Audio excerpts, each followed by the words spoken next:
என்னடா பட்டையெல்லாம் பலமா இருக்குன்னு தானே பார்க்குறீங்க. இன்னைக்கு எங்க தாத்தாவுக்கு தவசம். அதனால சாமி கும்பிட்டோம். அதுக்காக எங்க தாத்தாக்கு 9 பேர பிள்ளைங்க. ஆனா 9 பேருமே அவர்கிட்ட எதிர்த்து பேசுவோம். ஆனா அவரு பெத்த 3 பிள்ளைங்களுமே என்னைக்குமே எதிர்த்து பேசுனதும் கிடையாது.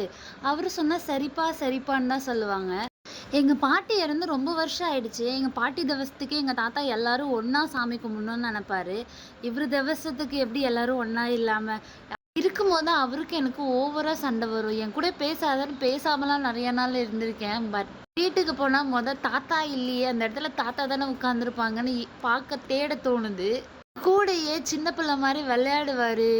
எங்க அப்பா ஸ்வீட்லாம் வாங்கிட்டு வந்தாருன்னா, அவர்கிட்ட தான் முன்ன குடுப்பாரு. அவர்கிட்ட போய் கெஞ்சணும். தாத்தா கணக்கு போட ஆரம்பிச்சா கால்குலேட்டரே தோத்து போயிடும். அவ்ளோ வேகமா கணக்கு போடுவாரு. எங்க தாத்தா தான் எங்க குடும்பத்தோட அடையாளமே. இருக்கும்போது அவரோட அருமை தெரியல. இப்ப இல்லாத போது வருத்தப்படுறது தானே நம்ம வழக்கம்.